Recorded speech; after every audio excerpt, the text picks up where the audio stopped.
Hi friends, welcome to vpsamayalarai. இன்றைக்கி நாம் அகத்திப்பூ முட்டை பொரியல் பண்ண போகிறோம். அதுக்கு இது மாதிரி பேக்கெட்டில் வந்துட்டு சூப்பர் மார்க்கெட்ஸில் வந்துட்டு கிடைக்குது. இதில் ஒயிட் கலரும் இருக்கும், இந்த மாதிரி பிங்க் கலரும் இருக்கும்.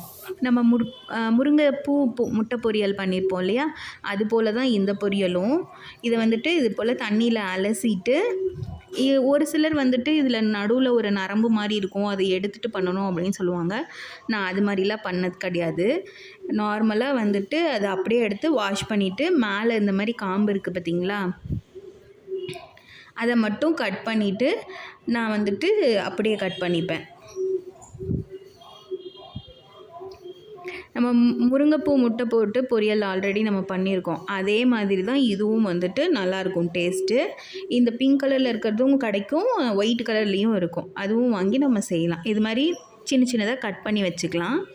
ஒரு வானல் வச்சு கொஞ்சமாக எண்ணெய் சேர்த்து கடுகு உளுந்தம் பருப்பு கடலைப்பருப்பு எல்லாம் சேர்த்து, ஒரு வெங்காயம் 2 பச்சை மிளகாய் கொஞ்சம் வந்துட்டு கருவேப்பிலை, அது நல்லா வதங்கினதுக்கப்புறம் நம்ம கட் பண்ணி வச்சுருக்கோம் இல்லையா, அந்த பூவை அகத்திப்பூ போட்டு நம்ம நல்லா வதக்கும் போதே வந்துட்டு பார்த்திங்கன்னா, அது இந்த பூ மேலே சூடு படும்போதே வந்துட்டு அந்த பிங்க் கலரில் இருக்கிறது வந்துட்டு பர்பிள் கலராக வந்துட்டு சேஞ்ச் ஆகும். பாருங்கள், இது போல் வந்துட்டு ஃபுல்லும் சேஞ்ச் ஆகிடும்.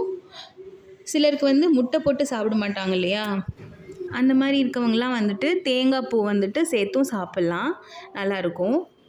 இப்போ உப்பு போட்டு நம்ம லைட்டாக வதக்கும் போதே வந்துட்டு இது வந்து வெந்துடும். இதுக்காக வேக வைக்கிறதுக்காக நம்ம தண்ணியெல்லாம் வந்துட்டு சேர்த்தணுன்ற அவசியம் கிடையாது.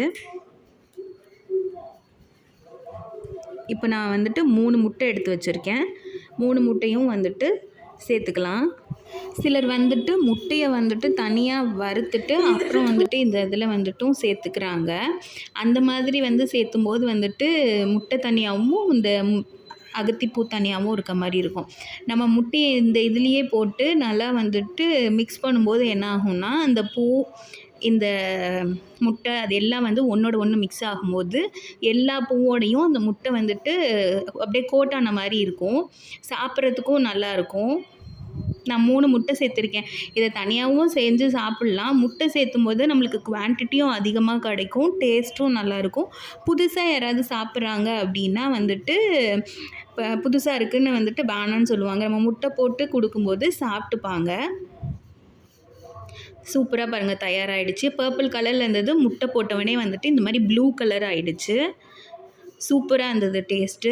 நீங்களும் செஞ்சு பாருங்கள். இந்த வீடியோ பிடிச்சிருந்ததுன்னா விபி சமையலறையை சப்ஸ்கிரைப் பண்ணிக்கோங்க. அடுத்த வீடியோவில் பார்க்கலாம். பை.